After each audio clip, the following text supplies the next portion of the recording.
पुरुलिया में साधुओं की पिटाई का मामला। पिटाई के 12 आरोपी किए गए गिरफ्तार। साधुओं की घेर कर की थी पिटाई।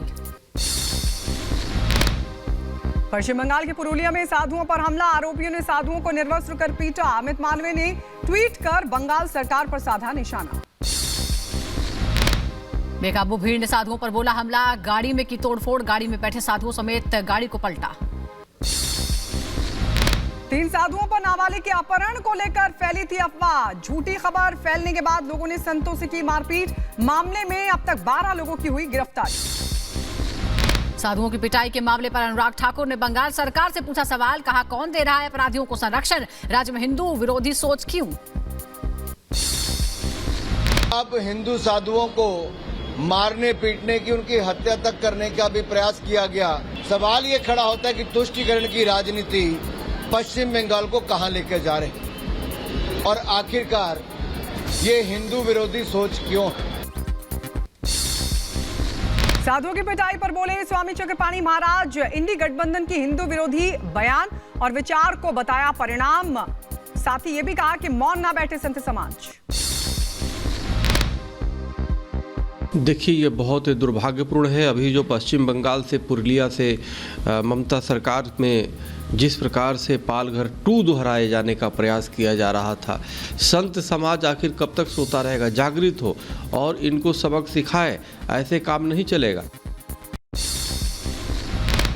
ईडी ने अरविंद केजरीवाल को भेजा चौथा समन। 18 जनवरी को ईडी ने पूछताछ के लिए बुलाया। पिछले 3 समन में ईडी के सामने पेश नहीं हुए हैं केजरीवाल। अरविंद केजरीवाल को मिले चौथे समन पर अनुराग ठाकुर का हमला। पूछा जांच से क्यों भाग रहे हैं दिल्ली के सीएम अरविंद केजरीवाल? कौन सा डर सता रहा है?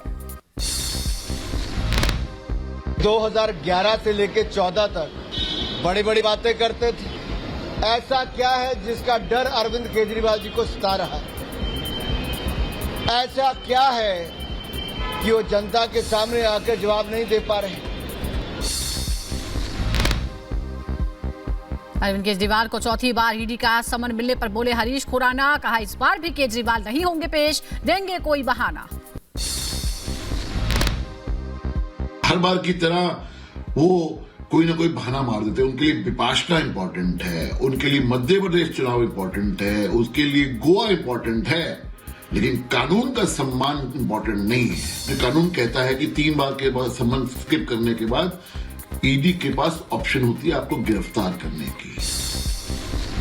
दिल्ली बीजेपी अध्यक्ष वीरेंद्र सचदेवा ने भी सीएम अरविंद केजरीवाल पर साधा निशाना। कहा जांच से भागने के लिए जा रहे हैं गोवा। पीएम मोदी ने एक और गाने को आज शेयर किया है। ट्वीट कर लिखा सदियों के इंतजार के बाद अयोध्या में सुमंगल की घड़ी नजदीक आई है।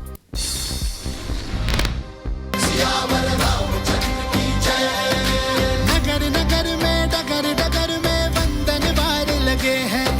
सिर्फ अयोध्या नहीं, देख लो सारे धाम सजे हैं। राम लला का ये मंदिर, भारत का दिव्य महोत्सव। शंकराचार्य विजेंद्र सरस्वती ने की प्रधानमंत्री नरेंद्र मोदी की तारीफ। कहा तीर्थ स्थानों के विकास में प्रधानमंत्री की श्रद्धा। केदारनाथ और काशी विश्वनाथ मंदिर के प्रांगण का भी किया उन्होंने विस्तार। ओडिशा के कटक में निकाली गई अक्षत कलश यात्रा केंद्रीय मंत्री धर्मेंद्र प्रधान भी हुए शामिल।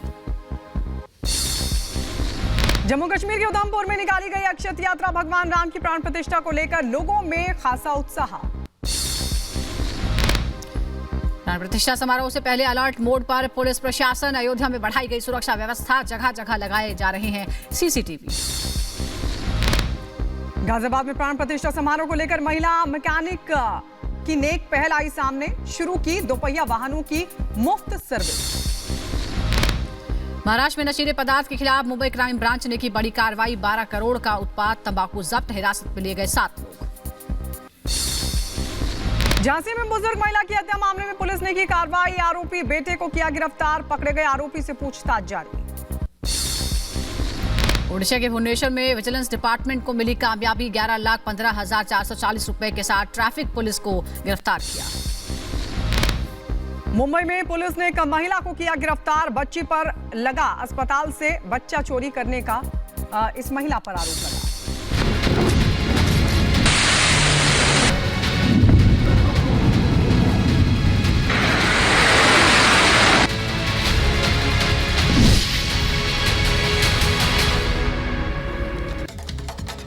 और अब आज समंदर में महायुद्ध की। जी हां, लाल सागर में हूती विद्रोहियों के आतंक पर अब कड़ा प्रहार किया गया। अमेरिका और ब्रिटेन ने एक साथ हूती विद्रोहियों के कई ठिकानों पर जबरदस्त हमला बोला और हूतियों के कई ठिकाने तबाह हो गए। इसके बाद अब हूती विद्रोहियों ने कहा है कि इसका अंजाम अमेरिका और ब्रिटेन को भी भुगतना पड़ेगा। रिपोर्ट आपको दिखाते हैं।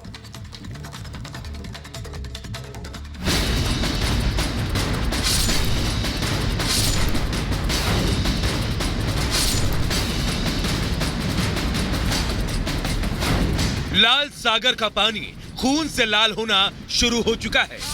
अमेरिका और यूके ने लाल सागर से हूती विद्रोहियों का सफाया करना शुरू कर दिया है। अमेरिका और ब्रिटेन की यह कार्रवाई हूती विद्रोहियों की उस हिमाकत का नतीजा है जिसमें ईरान की शह पर यमन के लड़ाके लाल सागर से गुजरने वाले कारोबारी जहाजों को निशाना बना रहे हैं।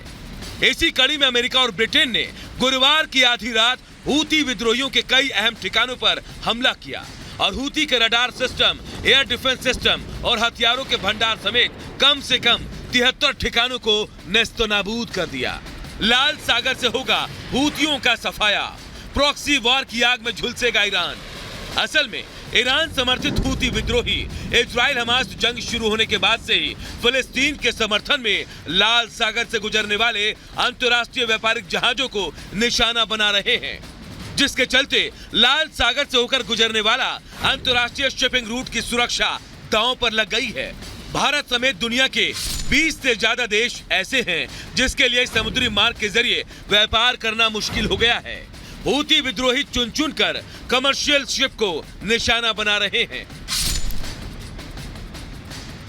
हूती विद्रोहियों के ऊपर अमेरिका तथा इंग्लैंड द्वारा की गई बमबारी के बाद दुनिया भर के जितने पानी के जहाज के कंपनी हैं, कमर्शियल शिपिंग लेन्स हैं, सब चैन की सांस ले रहे हैं। ये आशा की जाती है कि हूती विद्रोहियों का जो रुख है वो थोड़ा कम आक्रामक होगा और वो भविष्य में लाल सागर में किसी कमर्शियल शिपिंग को नुकसान नहीं पहुंचाएंगे।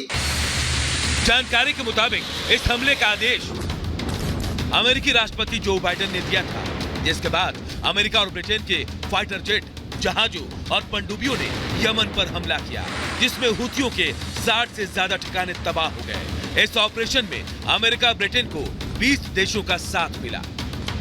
हैरानी ये है कि हूती विद्रोही लाल सागर से गुजरने वाले तमाम जहाजों को निशाना बना रहे हैं, लेकिन वो चीन के जहाजों को टारगेट नहीं कर रहे, जिसके चलते खबर आ रही है कि जहाज लाल सागर से गुजरते हुए चीन से संबंध होने का सिग्नल दे रहे हैं। बताया जा रहा है कि ईरान से चीन के अच्छे संबंध होने के चलते ईरान समर्थित हूती विद्रोही चीनी कनेक्शन रखने वाले जहाजों पर हमला नहीं कर रहे। वहीं इस हमले के बाद हूती विद्रोहियों ने अमेरिका ब्रिटेन को इस हमले का अंजाम भुगतने की धमकी दी है। अमेरिका ब्रिटेन को धमकी, हमले की कीमत चुकानी पड़ेगी। आपको बता दें कि लाल सागर का ये रूट भारत के लिए बेहद अहम है। यही वजह है कि बीते दिनों लाल सागर में जब भारत आ रहे 2 जहाजों पर हमला हुआ, तब भारत ने भी अरब सागर से लेकर अदन की खाड़ी तक अपनी निगरानी बढ़ाते हुए कई जंगी जहाजों को तैनात कर दिया। बहरहाल साफ है कि लाल सागर का पानी आने वाले दिनों में खून से लाल होने वाला है, क्योंकि ये वो रूट है जिसके जरिए दुनिया का 12% व्यापार होता है।